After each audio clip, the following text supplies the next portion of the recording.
বন্ধুরা, এই তিন ধরনের নারীকে ভুল করেও তুলসী গাছে জল দেওয়া উচিত নয়। বন্ধুরা, একবারের কথা, ইন্দ্রদেব একটি প্রশ্ন নিয়ে নারদ মুনির কাছে বিষ্ণুলোকে গেলেন। নারদ মুনি বললেন, বলো সুরেন্দ্র, আজ বিষ্ণুলোকে কি কারণে আগমন? তখন ইন্দ্রদেব বললেন, হে দেবর্ষি, আমার মনে কিছু প্রশ্ন আছে, যার উত্তর আমি আপনার কাছে জানতে চাই। তখন দেবর্ষি বললেন, হে দেবরাজ, তোমার যে প্রশ্নই হোক নিঃসংকোচে জিজ্ঞাসা করো, আমি তোমার সকল প্রশ্নের উত্তর অবশ্যই দেব। তখন দেবরাজ ইন্দ্র বললেন, হে দেবর্ষি, আমি আপনার কাছে জানতে চাই যে তুলসীকে জল দেওয়ার নিয়ম কি? কোন নারী তুলসীকে জল দিতে পারে এবং কোন নারী তুলসীকে জল দিতে পারে না? তখন দেবর্ষি নারদ বললেন, হে দেবরাজ, তুলসীকে জল দেওয়ার গুরুত্বপূর্ণ নিয়ম আছে। সেই নিয়মগুলো মেনে চললেই তুলসীকে জল দেওয়া উচিত। যদি কোনো ব্যক্তি এই নিয়মগুলো পালন না করে তাহলে তার মহাপাপ হয়। দেবরাজ, জেনে রেখো যে এমন ব্যক্তির ঘর থেকে লক্ষ্মীমাতা রুষ্ট হয়ে চলে যান। হে দেবরাজ, আজ আমি তোমাকে মৃদুলার গল্পের মাধ্যমে বলবো যে কোন তিন ধরনের নারী তুলসীকে জল দেওয়া উচিত নয়। এই নারীরা তুলসীকে জল দিলে কোনো শুভ ফল পায় না, উল্টো তাদের দ্বারা তুলসীকে জল দিলে তাদের মহাপাপই হয়। আর যে নারী এই গল্পটি শুনে সে 100 বছর ধরে তুলসীকে জল দেওয়ার পুণ্য লাভ করে। দেবর্ষি নারদ মুনি দেবরাজ ইন্দ্রকে গল্প শোনাতে শুরু করলেন। পূর্বকালের কথা, পশ্চিম দেশে একটি অত্যন্ত শোভাময় নগরী ছিল। সেই নগরীতে রাজনন্দ নামে এক ব্রাহ্মণ বাস করতেন। রাজনন্দ বুদ্ধিমান এবং শাস্ত্রজ্ঞ ছিলেন। তিনি বেদ অধ্যয়ন করেছিলেন। তার নগরের কাছেই আরেকটি নগর ছিল, যেখানে সুধীর নামে একজন বিদ্বান ব্রাহ্মণ থাকতেন। তার একটি মেয়ে ছিল, যার নাম ছিল মৃদুলা। সুধীর অত্যন্ত আদর করে তার মেয়ের লালন পালন করেছিলেন। মৃদুলা অত্যন্ত সুন্দরী এবং গুণবতী ছিল। যখন মৃদুলা বিয়ের উপযুক্ত হলো, তখন সুধীর তার মেয়ের বিয়ের চিন্তা করতে লাগলেন। তাই তিনি তার স্ত্রীকে বললেন, হে প্রিয়া, আমাদের মেয়ে এখন যুবতী হয়েছে, তাই এখন তার বিয়ে দেওয়া উচিত। তখন তার স্ত্রী বললেন, হে স্বামী, আমার দৃষ্টিতে একজন বিদ্বান ব্রাহ্মণ আছেন, যার নাম রাজনন্দ। আমি বলি যে আমাদের মেয়ের বিয়ে সেই শ্রেষ্ঠ ব্রাহ্মণের সঙ্গে দেয়া হোক। তার সঙ্গে বিয়ে করে আমাদের মেয়ে সুখে জীবন কাটাবে। সুধীর বললেন, হে প্রিয়া, তুমি ঠিকই বলেছ। আমিও রাজনন্দের বিষয়ে অনেক শুনেছি। আমরা আমাদের মেয়ের বিয়ে তার সঙ্গেই দেব। আমি কালই তার কাছে আমাদের মেয়ের বিয়ের প্রস্তাব নিয়ে যাব। তারপর সুধীর তার মেয়ের বিয়ের প্রস্তাব নিয়ে রাজনন্দের বাড়িতে গেলেন। রাজনন্দ তখন তার বাবা মায়ের সেবা করছিলেন। যখন সুধীর রাজনন্দকে তার বাবা মায়ের সেবা করতে দেখলেন, তখন তিনি খুব আনন্দিত হলেন। তিনি ভাবলেন, হারে বা, এই ব্রাহ্মণ পুত্র তো কত মহান, সে আনন্দের সঙ্গে তার বাবা মায়ের সেবা করছে। যখন রাজনন্দ দেখলেন যে সুধীর দরজায় দাঁড়িয়ে আছেন, তখন তিনি তাকে স্বাগত জানালেন এবং বললেন, এই বিপ্র, আসুন, আপনাকে স্বাগতম। বলুন, আমি আপনাকে কিভাবে সাহায্য করতে পারি? রাজনন্দের আত্মীয়তার সুধীর খুব খুশি হলেন। তিনি দেখলেন যে রাজনন্দের বাড়ি অত্যন্ত পবিত্র এবং শুদ্ধ। আর বাড়ির সামনে তুলসী গাছ লাগানো আছে এবং ঘরের ভেতরে ভগবান বিষ্ণুর মূর্তি রাখা আছে। এতে সুধীরের বিশ্বাস হয়ে গেল যে রাজনন্দই তার মেয়ের জন্য সর্বোত্তম বর। এরপর সুধীর রাজনন্দকে বললেন, হে বিপ্র, আজ আমি আপনার কাছে আমার মেয়ের সঙ্গে আপনার বিয়ের প্রস্তাব নিয়ে এসেছি। আমার মেয়ের জন্য আপনার মতো শ্রেষ্ঠ বর আর কোথাও পাওয়া যাবে না। রাজনন্দের বাবা মা এই কথা শুনে খুশি হলেন এবং রাজনন্দকে বিয়ের জন্য রাজি করালেন। তারপর রাজনন্দ বিয়ের জন্য প্রস্তুত হলেন। বিয়ের দিন ঠিক করা হলো এবং একটি পবিত্র স্থানে রাজনন্দ ও মৃদুলার বিয়ে সম্পূর্ণ হলো। মৃদুলার সুন্দর এবং মনোমোহক রূপ দেখে রাজনন্দ খুব খুশি হলেন। মৃদুলা অত্যন্ত গুণবতী এবং চরিত্রবতী নারী ছিল। বিয়ের পর মৃদুলা যখন রাজনন্দের বাড়িতে গেল তখন সে তার স্বামী এবং শাশুড়ি শ্বশুরের খুব সেবা করত। তার মিষ্টি কথা এবং কাজের মাধ্যমে সে সবার মন জয় করে নিয়েছিল। মৃদুলা শ্বশুরবাড়ির লোকজনও তার কাজে খুব সন্তুষ্ট ছিল। মৃদুলা প্রতিদিন তার স্বামীর আগে উঠে বাড়ির উঠান পরিষ্কার করত। তারপর ঘরের ভিতর পরিষ্কার শূন্যতা করে স্নান করত। স্নান করে সে প্রতিদিন তুলসীকে জল দিত এবং তারপর তার ঘরে গিয়ে ভগবান বিষ্ণু এবং মা লক্ষ্মীর পূজা করত। এরপর খাবার তৈরি করে তাতে তুলসী পাতা দিয়ে ভগবান বিষ্ণুকে ভোগ নিবেদন করত। তারপরে সে তার স্বামীকে খাইয়ে পর নিজে খেত। রাতে সে স্বামীর পা টিপে দিত এবং তার ঘুমিয়ে যাওয়ার পর নিজে ঘুমাতো। মৃদুলার মধ্যে একজন পতিব্রতা নারীর সকল লক্ষণ ছিল এবং সে তার স্বামীকে পরমেশ্বর মনে করে তার সেবা করত। মৃদুলা কখনো তার স্বামী ছাড়া অন্য পুরুষের বিষয়ে ভাবেনি। সে সত্য ধর্ম পালনকারী এবং ধর্মীয় কাজ করা একজন পবিত্র নারী ছিল। সে কখনো কোনো অশুভ কাজ করেনি। মৃদুলার এমন সাত্বিক এবং সরল স্বভাব দেখে মা লক্ষ্মীও তার উপর প্রসন্ন ছিলেন। মা লক্ষ্মী স্বয়ং হেঁটে তার বাড়িতে এসে বাস করতে লাগলেন। তার ফলে মৃদুলার জীবনে সুখ সমৃদ্ধি আরো বেড়ে গেল। দেবর্ষি নারদ বললেন, হে দেবরাজ, লক্ষ্মী কেবল সেই নারীদের উপরই তার কৃপাদৃষ্টি রাখেন যারা পতিব্রতা হয় এবং যারা সত্যধর্ম পালন করে। মৃদুলার মধ্যে সেই সকল লক্ষণ ছিল যা একজন শ্রেষ্ঠ তীব্রতার নারীর মধ্যে থাকা উচিত। কিন্তু এরপর আমি তোমাকে বলবো যে মৃদুলা একটি ভুলের কারণে দেবী লক্ষ্মী তার বাড়ি ছেড়ে কিভাবে চলে গেলেন। একদিন মৃদুলার স্বামী রাজনন্দ অত্যন্ত কামাতুর হয়ে সকালে স্নান করার পর মৃদুলার কাছে এলেন এবং তার সঙ্গে শারীরিক সম্পর্ক স্থাপন করলেন, যার ফলে মৃদুলার শরীর অপবিত্র হয়ে গেল। কিন্তু মৃদুলার মনও কামের প্রভাবে ছিল। এই কারণে সে তার প্রতিদিনের নিয়ম ভুলে গেল। সে স্বামীর সঙ্গে সম্পর্ক করার পর স্নান না করে তুলসীকে স্পর্শ করলো এবং তাকে জল দিল। এতে মৃদুলার শরীরে মহামোহ প্রবেশ করলো। মৃদুলার সমস্ত ইন্দ্রিয় অস্থির হয়ে উঠল। মৃদুলার শরীরে মহামোহ প্রবেশ করতেই দেবী লক্ষ্মী মৃদুলার বাড়ি ত্যাগ করে চলে গেলেন। তখন থেকে মৃদুলার শরীরে বসবাসকারী সেই মহামোহ তাকে সমস্ত ধর্মীয় কাজ থেকে বঞ্চিত করে দিল। এর বিপরীত প্রভাব মৃদুলার স্বামীর উপরও পড়ল। সেও সর্বদা কামাতুর হয়ে মৃদুলার সঙ্গে বিহার করতে লাগলো। তার মন সর্বদা কামনা বাসনায় মগ্ন থাকতো। এরপর একদিন মৃদুলার স্বামী সমস্ত সীমা অতিক্রম করলো এবং মৃদুলার মাসিক চলাকালীন তার সঙ্গে সম্পর্ক স্থাপন করলো, যার ফলে মৃদুলার শরীরে বসবাসকারী ব্রহ্ম হত্যার পাপ তার স্বামীর শরীরে প্রবেশ করলো। এরপর দেবর্ষি নারদ বললেন, হে দেবরাজ, যখন কোনো নারীর মাসিক হয় তখন তার শরীরে 3 দিন পর্যন্ত ব্রহ্ম হত্যার পাপ থাকে, কারণ ব্রহ্মদেব ইন্দ্রের শরীর থেকে ব্রহ্ম হত্যার পাপ বের করে বৃক্ষ, জল, অগ্নি এবং অপ্সরাদের বহন করতে বলেছিলেন। সেই সময় থেকেই নারীদের শরীরে মাসিক চলাকালীন ব্রহ্ম হত্যার পাপ বাস করে এবং যে পুরুষ মাসিক চলাকালীন নারীকে স্পর্শ করে অথবা তার সঙ্গে সম্পর্ক স্থাপন করে সেই পাপ তার শরীরে প্রবেশ করে।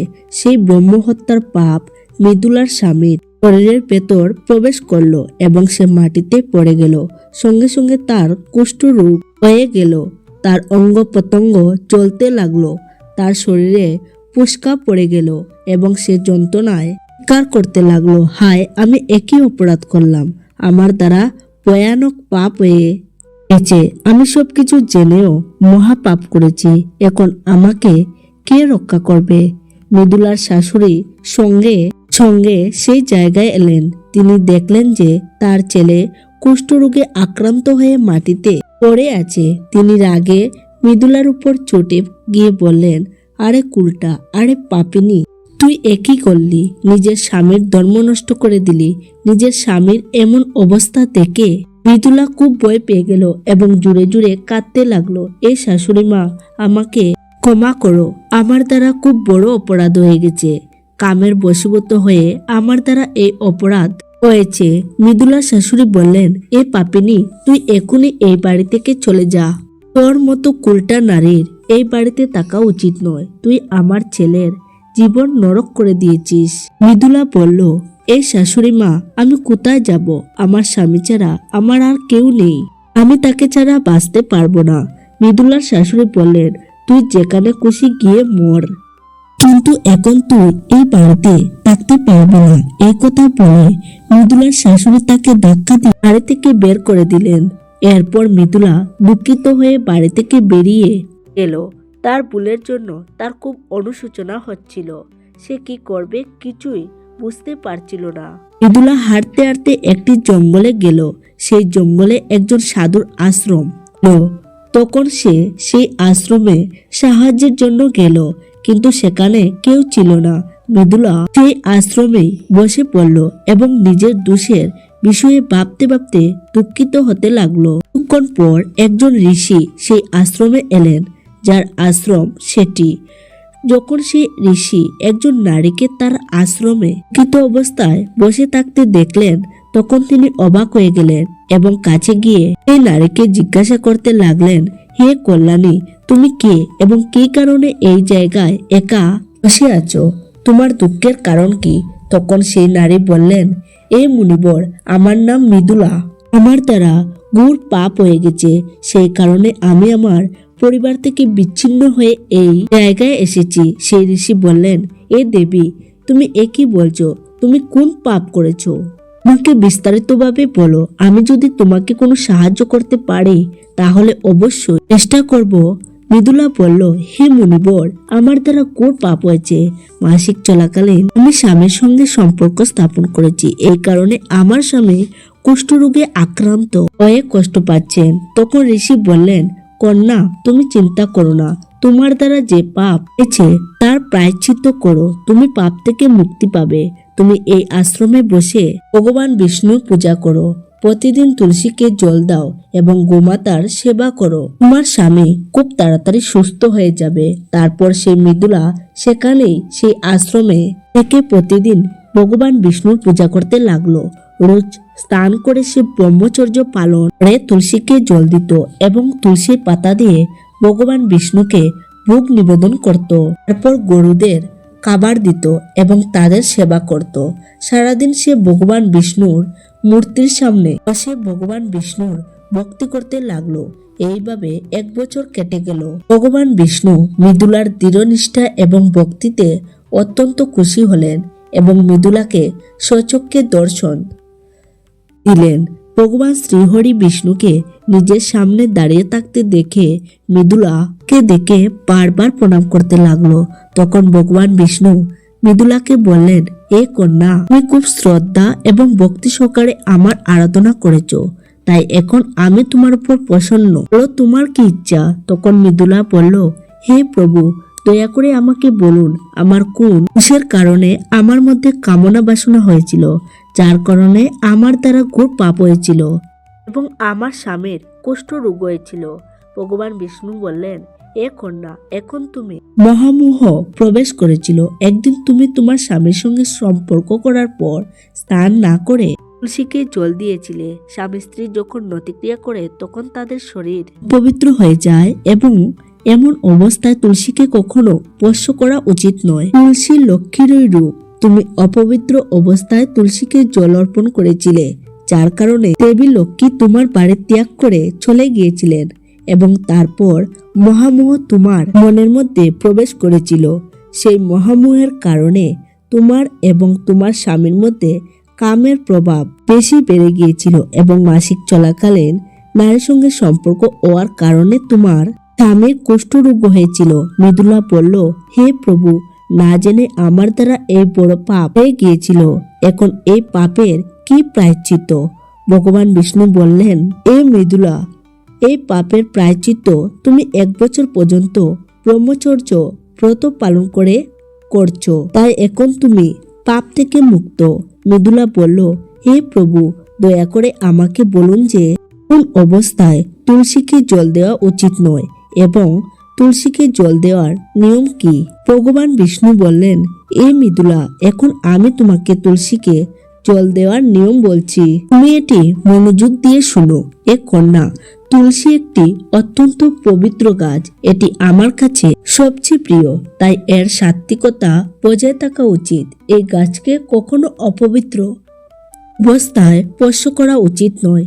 যে নারীর মাসিক হয় সেই নারীকে এই গাছকে কখনো স্পর্শ করা উচিত নয়। মাসিকের সময় নারীর শরীরে ব্রহ্মহত্যার পাপ থাকে, এমন অবস্থায় নারীকে তুলসীকে জল দেওয়া উচিত নয়। কোনো নারী বা পুরুষের সম্পর্ক স্থাপনের পর তুলসী গাছ স্পর্শ করা উচিত নয় এবং তাকে জল দেওয়াও উচিত নয়। সম্পর্ক স্থাপনের পর নারী ও পুরুষের শরীর অপবিত্র হয়ে যায়, এমন অবস্থায় তুলসী গাছ স্পর্শ করলে দোষ লাগে এবং দেবীলোকে এমন স্থান থেকে চলে যান। এ কন্যা, যে নারী তার স্বামীকে ত্যাগ করে চলে গেছে, যে বিয়ের পর তার স্বামীকে ছেড়ে অন্য পুরুষের সঙ্গে বাস করছে, এমন নারীকেও তুলসী গাছে জল দেওয়া উচিত নয়। পূজা করার অধিকার কেবল পতিব্রতা নারীদেরই আছে। যে নারী অসতী হয় তার তুলসীকে জল দেওয়া উচিত নয়। এখন আমি তোমাকে তুলসীকে জল দেওয়ার বিষয়ে গুরুত্বপূর্ণ নিয়ম বললাম, তুমি এগুলো মনে রেখো। তখন মৃদুলা বলল, হে প্রভু, আমার স্বামীর কুষ্ঠ রোগ আছে, দয়া করে আমার স্বামীকে রোগ থেকে মুক্ত করুন। তখন ভগবান বিষ্ণু বললেন, হে মৃদুলা, তুমি এই তুলসী গাছের 1 বছর ধরে পূজা করেছ। এটি অত্যন্ত পবিত্র গাছ। এখন তুমি এর পাতা নিয়ে গিয়ে তোমার স্বামীকে খাইয়ে দাও, সে রোগ এবং পাপ থেকে মুক্ত হয়ে যাবে। এই কথা বলে ভগবান বিষ্ণু অন্তর্ধান হয়ে গেলেন। এটি শুনে মৃদুলা খুব খুশি হলো এবং ভগবান বিষ্ণুকে বারবার প্রণাম করে ধন্যবাদ জানালো।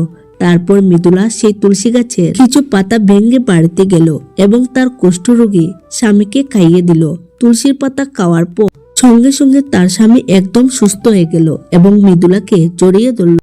মৃদুলার শাশুড়ি যখন এই অলৌকিক ঘটনা দেখলেন তখন তিনি খুব খুশি হলেন এবং তারপর তারা সবাই আনন্দের সঙ্গে থাকতে লাগলেন। দেবর্ষি নারদ মুনি বললেন, হে দেবরাজ, এই কারণে এই অবস্থায় নারীদের তুলসীকে জল দেওয়া উচিত নয় এবং তুলসীকে স্পর্শ করা উচিত নয়, অন্যথায় এর অশুভ ফল ভোগ করতে হয়, যেমনটি মৃদুলার সঙ্গে হয়েছিল।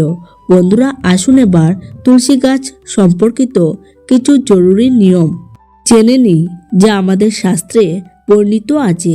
শাস্ত্র অনুযায়ী তুলসী গাছ লাগানো সবচেয়ে শুভ দিন হলো সোমবার এবং বুধবার, কিন্তু গ্রহণের সময় তুলসী গাছ কখনো লাগানো উচিত নয়, যেমন সূর্যগ্রহণ এবং চন্দ্রগ্রহণের সময়। তুলসী গাছ মাটির টবে লাগানো শ্রেষ্ঠ হয়। বাড়ির প্রধান দরজায় একটি সুন্দর টবে তুলসী গাছ লাগানো উচিত। তুলসী গাছকে সবসময় মাটিতে বা কোনো উঁচু জায়গায় রাখা উচিত। তুলসী গাছকে কখনো ঝুলিয়ে রাখা উচিত নয়। তুলসী গাছ লাগানোর জন্য উপযুক্ত স্থানের মাটি ব্যবহার করা উচিত। অশুভ ও নোংরা স্থান যেমন শ্মশান, নর্দমা বা শৌচাগার এলাকার মাটি ব্যবহার করা উচিত নয়। যে তুলসী গাছে রোজ পূজা করা হয় তাকে মাটির নিচে লাগানো উচিত নয়, কারণ মাটিতে লাগালে তুলসী গাছ আকারে খুব বড় হয়ে যায়, যার ফলে তার পূজা করতে অসুবিধা হয়। লোকেরা এর ডালও ভাঙতে থাকে এবং খেয়াল না রাখলে পশুরা এটিকে ক্ষতি করে। তুলসী গাছ লাগানোর জন্য উত্তর দিক, উত্তর পূর্ব এবং পূর্ব দিকেই সর্বোত্তম বলে মনে করা হয়। এর মধ্যে উত্তর পূর্ব দিক অত্যন্ত শুভ হয়। এই দিকে তুলসী গাছ লাগালে বাড়ির পরিবেশ ইতিবাচক হয় এবং শুভ ফল পাওয়া যায়। যদি তুলসী গাছকে উঠানের মাঝখানে লাগানো হয় তবে এটি অত্যন্ত শুভ ফল দেয়। তুলসী গাছ কখনো দক্ষিণ পূর্ব কে লাগানো উচিত নয়, এটি আগ্নেয় দিক। এই দিকে তুলসী গাছ রাখলে তাড়াতাড়ি শুকিয়ে যায়। তুলসী গাছকে কখনো অন্ধকারে রাখা উচিত নয়। সন্ধ্যার সময় এর কাছে একটি প্রদীপ জ্বালানো উচিত। এছাড়াও তুলসী গাছকে অবশ্যই একটি উন্না পরানো উচিত। উন্না ছাড়া তুলসী গাছকে অসম্পূর্ণ মনে করা হয়। তুলসী গাছের সবুজ রঙের চুড়ি, লাল বা সাদা সুতো অবশ্যই বেঁধে দেওয়া উচিত, কিন্তু তুলসীকে কখনো কালি রাখা উচিত নয়। তুলসীর পাতা ছিঁড়তে গিয়ে খেয়াল রাখতে হবে যে কোনো ধারালো অস্ত্রের ব্যবহার করা না হয়। তুলসীর পাতা সবসময় আঙ্গুলের সাহায্যে চেরা উচিত। নখ ব্যবহার করে তুলসীর পাতা চেরা উচিত নয়। তুলসী গাছের ডাল ভাঙা উচিত নয়। একটু বেশি সময় লাগতে পারে, কিন্তু তুলসীর একটি একটি পাতা চেরা উচিত। যতগুলো প্রয়োজন ততগুলোই পাতা চেরা উচিত। প্রয়োজনের অতিরিক্ত পাতা ছিঁড়ে এখানে ওখানে ফেলে দেওয়া উচিত নয়। একাদশীর দিন তুলসী পাতা কখনো চেরা উচিত নয়। একাদশীর একদিন আগে তুলসী পাতা ছিঁড়ে রাখা উচিত। সূর্যগ্রহণ এবং চন্দ্রগ্রহণের সময় তুলসী স্পর্শ করা উচিত নয়। কোনোদিন সন্ধ্যার সময় তুলসীর পাতা ছিঁড়বেন না, কারণ সন্ধ্যার সময় তুলসী নিদ্রা অবস্থায় থাকে। এমন সময় তুলসীর পাতা চেরাকে পাপ মনে করা হয়। পুরনো শুকিয়ে যাওয়া তুলসীর পাতা কখনো ফেলে দেওয়া উচিত নয়। এটিকে মাটিতে পুঁতে দিন, কিন্তু কখনো নর্দমায় বা আবর্জনায় ফেলবেন না। রবিবার তুলসীকে জল দেওয়া উচিত নয় এবং এই দিন পাতাও চেরা উচিত নয়। তুলসীকে জল দেওয়ার জন্য বিশুদ্ধ জলই ব্যবহার করুন। তুলসীকে কখনো নোংরা বা এঁটো জল দেওয়া উচিত নয়। তুলসী গাছকে ভুল করেও নোংরা জায়গায় লাগানো উচিত নয়। অনেক সময় নারীরা তুলসী গাছ এমন জায়গায় লাগায় যে স্থান অপবিত্র হয়, যেমন নর্দমায়, কাছে বা যে জায়গায় বাসনপত্র বা কাপড় ধোয়া হয় সেই জায়গায়ও তুলসী গাছ কোনো লাগানো উচিত নয়, কারণ নোংরা জল তুলসী গাছের মধ্যে পড়ে। এটি খুবই অশুভ বলে মনে করা হয়। তুলসীতে নোংরা জল পড়লে তুলসী অপবিত্র হয়ে যায়। তুলসীকে স্নান না করে জলও দেওয়া উচিত নয়। যে নারী তুলসীকে জল দেয় তাকে স্নান করে কপালে সিঁদুর লাগিয়ে তুলসীকে জল দেওয়া উচিত, তবেই এই জল তুলসী মা গ্রহণ করেন। যারা অবিবাহিত বা যাদের স্বামী নেই তাদের সিঁদুর লাগানোর কোনো প্রয়োজন নেই। তারা এভাবেই তুলসী তাকে জল দিতে পারেন। মনে রাখবেন যে তুলসী গাছ যেন শুকিয়ে না যায়। এটি নেতিবাচকতায় প্রতীক হয়। যদি সময়ের সঙ্গে সঙ্গে তুলসী গাছ শুকিয়েও যায় তাহলে সেই জায়গায় আরেকটি তুলসী গাছ লাগানো উচিত, কারণ তুলসী গাছেরও একটি সময়সীমা থাকে, তার কারণে তা শুকিয়ে যায়। বৃহস্পতিবার তুলসী গাছে কাঁচা দুধ দিলে মাতা লক্ষ্মী অত্যন্ত প্রসন্ন হন। বাড়ি থেকে দুঃখ, দারিদ্র্য এবং অশান্তি দূর হয়। বৃহস্পতিবার কলা গাছের সঙ্গে তুলসীরও পূজা করা উচিত। এতে প্রচুর ধন সম্পত্তি লাভ হয় এবং বাড়িতে বরকত হয়। কলায় ভগবান বিষ্ণু এবং তুলসীতে মা লক্ষ্মীর বাস, তাই বৃহস্পতিবার তাদের পূজা অবশ্যই করা উচিত। এরপর দেবর্ষি নারদ মুনি বললেন, হে দেবরাজ, আমি আপনাকে তুলসী মাতার মাহাত্ম্য শোনালাম এবং এটিও বললাম যে কোন নারীদের তুলসীকে জল দেওয়া উচিত এবং কোন নারীদের নয়। তখন দেবরাজ ইন্দ্র বললেন, এ দেবর্ষি, আপনি যে কথাগুলো বলছেন আমি সেগুলি মনে রাখবো এবং ভবিষ্যতে এর প্রচার অবশ্যই করব। বন্ধুরা, এইভাবে দেবর্ষি নারদ মুনি দেবরাজ ইন্দ্রকে তুলসী মাতার মাহাত্ম্য জানালেন। আপনাদের কেমন লাগলো এই ভিডিওটি? যদি ভালো লেগে থাকে তাহলে একটি লাইক করবেন আর আপনজনদের সাথে শেয়ার করতে ভুলবেন না। সবাই ভালো থাকুন, সুস্থ থাকুন। দেখা হবে পরবর্তী ভিডিওতে। নমস্কার, ধন্যবাদ।